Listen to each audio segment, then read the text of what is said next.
राजे गादीवर बसवी हे शब्द बोललो हे माझे शब्द खोटे झाले उरता बोललो म्हणले आता हे खरं होत नाही असं राम बोलतात उरता गेला तो पान माराव्याची रावण न कुणविता विभीषण प्राण लक्ष्मण वंचिला बघा सांगितलं विभीषणाला शब्द दिलेला पाळणं झालेला नाही माझ्या या ठिकाणी तोंडाला काळं लागलंय ते झालं आणि माझा बंधू सुद्धा वाचत नाही माझ्यावर दोन बाजूनी दुःख पडलंय मग विभीषणाचा जीव वाचवण्यासाठी राजा तू काय कर तुझ्या बरोबर घेऊन जा त्याचं संरक्षण कर राम पुन्हा पुन्हा विनंती करतात सौमित्राच्या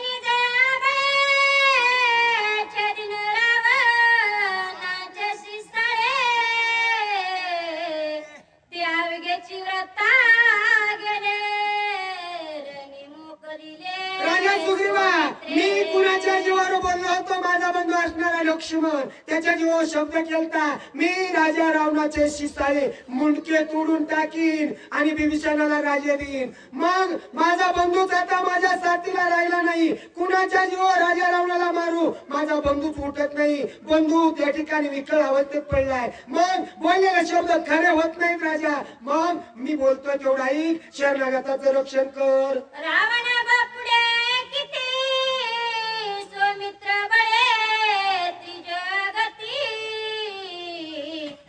नागावे मी रघुपती ते शक्ती प्रतिहत झाली माझी सांगितलं माझी शक्ती माझं बळ आहे हात झालंय मला आता या ठिकाणी बळ राहिलं नाही हीन शीन झालोय म्हणले माझी काय अवस्था झाली राजा रावणाचं कशाचं बळ आहे राजा रावण बापूड आहे माझ्या लक्ष्मण धनुर्धारा होता पण तो धरणी या ठिकाणी धरणीवर पडलाय त्याच्यामुळं माझ्या शरीराचे जे हालचाल आहे ती सगळी थंड झालंय अतिशय माझं शरीर हलवत नाही बोलायला पण आवाज निघत नाही बळच बोलतोय बाबा सौमित्र माझा निज प्राण सौमित्र मी सबळ जाण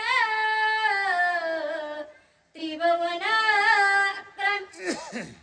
जाण त्रिभुवन अक्रमी सांगितलं माझ्या लक्ष्मणाच्या पुढं त्रिभुवन ठोकळे म्हणले माझा भाऊ गेला मला कशाचीच गरज नाही आता हे राजे नको हे या ठिकाणी मरत नाही माझाच भाऊ मेलाय त्याच्यावर कसं जावा दुखाचा डोंगर माझ्यावर कोसळलाय राजा आता माझी हात हालत नाही पाय हालत नाही सर्व शरीर माझं तीर झाले काय करावं ती कळत नाही म्हणून फक्त एवढं शब्द पाळ विभीषणाचं संरक्षण कर सौमित्र माझे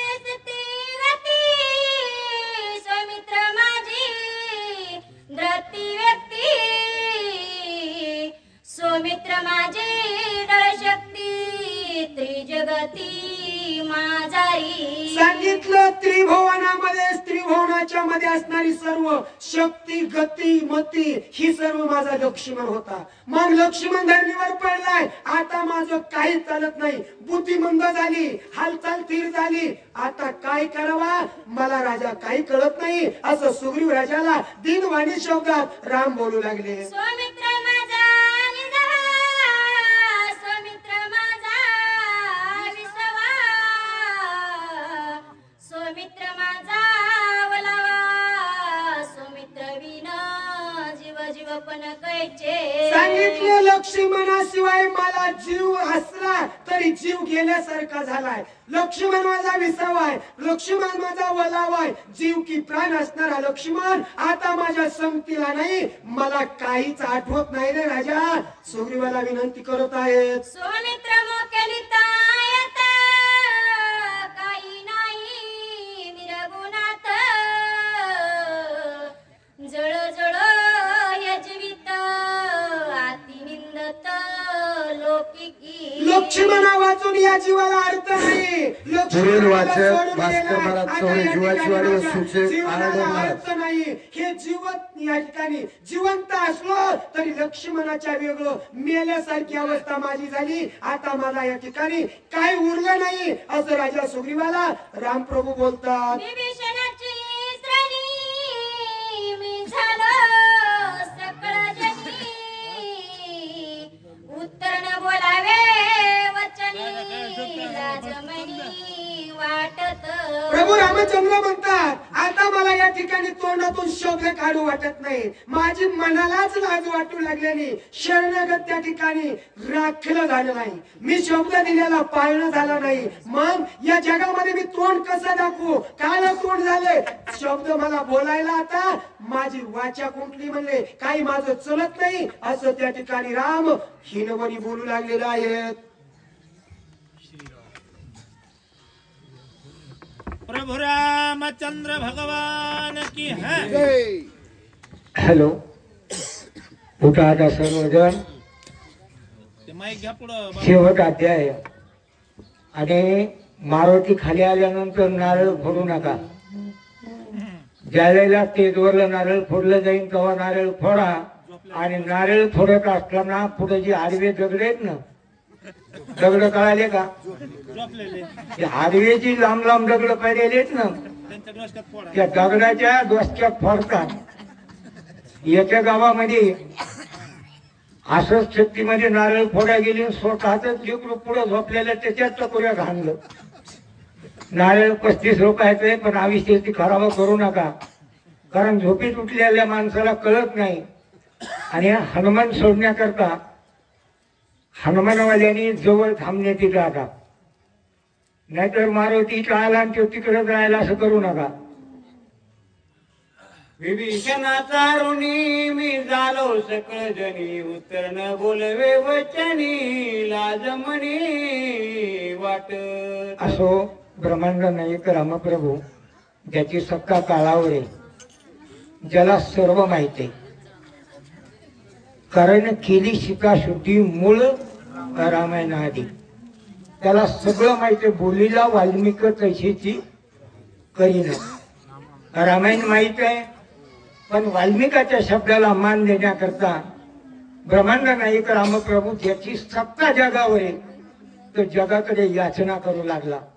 राजा सुग्रीवा, जर माझा लक्ष्मण म्हणजे कोण, भाऊ का? लक्ष जर माझं बाजूला गेलंच तर परमार्थाची साधना करून सुद्धा उपयोग नाही. साधनाचं साध्य प्राप्त करण्याकरता साधन हाच परमार्थ आहे. मग साधन वाया जाणार नाही, याच्याकरता तू लक्ष दे. आणि तू मुलं बाळ लेकरं बाळ घेऊन किष्किंधा नगरीला जा आणि आनंदात राज्य कर. आणि असं म्हणणं अवघाची संसार कवा सुखाचा करीन. ज्यांनी सांगितलं रामा, ज्याच्यात रामच नाही तो संसार सुद्धा मिथ्या आहे, सत्य संसार नाहीये. याला म्हणायचं अवघाची संसार, बाकीचा नाही. अशा प्रकारची कथा इथपर्यंत आली. अध्याय व्यवस्थित होते. चौंग महाराज 6:30 सूर्योदय. तुझं असेल सामर्थ्य तरी निवटूनी लंकनात, अभिषेकी शरणांगत मजरून मुक्त. ब्रह्मांड नाईक रामप्रभू सांगतात, राजा सुग्रीवा, आता माझे तर हातपाय गळाले. बडे महाराज हातपाय गळाल्यावर लोक शक्तीला येते. जवळ पाय चांगले तवर शक्ती ऐकायला कुणीच येणार नाही. जेव्हा असं बसता येईल का तेव्हा शक्तीला लोक गुडघे दुखायला. ब्रह्मांड नायक सांगतात, माझे हातपाय गळाले, आता माझ्याच्याने युद्ध करणं होत नाही. जर सुग्रीवा तुझ्या सामर्थ्य असेल तर तू रावणाला मार, विभीषणाला लंकेच राज्य दे, आणि 33 कोटी देवाची बांधवली सोड. 9 ग्रहाची बेडी राजा रावणाच्या आसनावर जी सिंहासनावर पालतेत ना, ते सोयीचे कर. असंच एक जणांनी शनिदेवाला विचारलं, तुम्ही कुणावर बी रागवतात म्हणले, पण मोठ्यापाशी तुमचं तर चालत नाही. ते म्हणले, मोठा कोण? म्हणजे रावण. ते मला एकच कर, आम्ही पालती ते आम्हाला सोयीचं कर. नारदानी सांगितलं, रावणा वैऱ्याच्या छातीवर पाय द्यायचा असतो, पाठीवर नाही. ऐकलं ना रावणाने? ते सोयीचे केले आणि शनी असणारा त्याला लागला, म्हणून राजा रावणाच्या कुळाचा नायनाट झाला. रावणाचं कुळ कमी नव्हतं. 1 लाख मुलं, 1.25 लाख नातू आणि 80,000 बायका तरी रावण रामायण सांगत होता. आम्ही म्हणतो 2 बायकावाल्यांनी सांगू नये. मी म्हणतो खुशाल सांगावा. इतके निमी तुमचा कृपोपकारी जन्माचा ऋणी आहे सकळांचा बौद्धवाच्या काय. एवढा मी कृतक उपकारी तुमचा. एवढा उपकार जर माझ्यावर केला तर जन्मोनी जन्मी मी तुमचा ऋणी आहे. कोण म्हणतं? देव भक्ताला म्हणू लागलेला आहे. राजा सुग्रीवाला रामजी बोलू लागले. मनोनी घातले लोटांगण सुग्रीवा तुझे धरिले चरण करावे किसकिंदा गमन विभीषणा. रामप्रभू ज्याची सत्ता जगावर आहे त्यांनी लगेच पायावर लोटांगण सुग्रीवाच्या घातलं. कसलाही मोठा माणूस असला येरी जरी नाही पाया पडला तर मला वाटतं 5 वर्षानंतर एकदा पायाच पडतो. राहू द्या लक्ष म्हणतो का नाही. पुन्हा डांबर खडी का खाणं व्हायना इथले सोडून बर का. बरोबर आहे का नाही. म्हणून त्यांनी सांगितलं मी एवढं जर माझं काम केलं तर सुग्रीवा मी तुझ्या पाया पडतो. ब्रह्मांड नायक रामप्रभू लोटांगण घालणार एवढ्यामध्ये सुग्रीवाने वरच्या वरी देवाला धरलं. कुणी कोणाच्या पाया पडावं येतं तरी मिळ पाहिजे ना. बापाच्या पाया बापानी लेकाच्या पडायला हरकत नाही हो महाराज. पण आईने कधीच लेकाच्या पाया पडू नाही. तरी बऱ्याच मायाला म्हणावं लागतं पप्या तुझ्या पाया पडते पण एवढं ऐक. तरी माय लेकराला म्हणते आणि नवऱ्याला म्हणते आमचे त्याला काहीच कळत नाही. इथल्याला नाही बरं का. बऱ्याच बाया म्हणतात इथं 2 तास रामायण सांगू द्या. घरी गेले की घरचे मास्तर म्हणजे रामचं येडे गेलं तिकडं बोंबलायला. येडे का. कारण स्वतःची ज्याची घरात किंमत नाही त्याची गावात किंमत राहत नाही. ज्याची गावात किंमत नाही मावली त्याची बाहेर किंमत कशाला राहील. म्हणून आपली किंमत राखण्याकरता आपल्याला नीट राहावं लागेल. तसं ब्रह्मांड नायक राजा सुग्रीवाने विचार केला. देवाची किंमत राखण्याकरता आपल्याला नीट राहावं लागेल. सत्य नाम विठोबाचे परमार्थाची साधना कुणालाही करता येते पण नियम पाळता आला पाहिजे. मी असंच म्हणलं सांगू महाराज पत्ते नाम विठोबाचे. आमचा सांगणाराच पती खेळत बसला. ते म्हणला पत्ते नाम विठोबाचे ना. पत्ते कुणी पाळायचे सांगणारानी का ऐकणारानी. कारण बोले तसा चाले त्याची वंदावी पाऊले. नाहीतर आमच्या सारख्यानी सांगायचं ना वडापावच्या गाड्यावर धपका हाणायचा. हे नाही. वनवासी बिचारे 14 दिवस वनवासाला गेले. 14 दिवस पायी वनवास केला आणि इथं 14व्या दिवशी खुशाल बसले लक्ष्मी यायला उभा केलं. कारण 50% आरक्षण. पाठीमाग त्या उभा त्याने खुशाल खुर्च्यावर पाय हलवीच बसले. आम्ही इथलेच आहेत बसायचं. कृपा करावी वानरासे द्यावे प्रजेसी भोगी स्त्री पुत्र राज्याचे सन्नंगतासी. ब्रह्मांड नायक रामप्रभू सांगतात राजा सुग्रीवा प्रत्येक वानरावर कृपा कर. जे जे भेटे भूत तया मानिजे भगवंत यांच्यावर कृपा कर आणि मुलाबाळाचा योग्य सांभाळ कर. ज्याला संततीच घडवता आली नाही ते जगाला घडू शकत. संपत्ती कोणत्याही मार्गाने घडवली जाईल पण संतती घडवणं अवघड आहे. बरे महाराज तुम्ही बापलेक वाचितात मला नवल वाटलं. सांगू महाराज नवरा बायको वाचिते ती बी बरं वाटलं.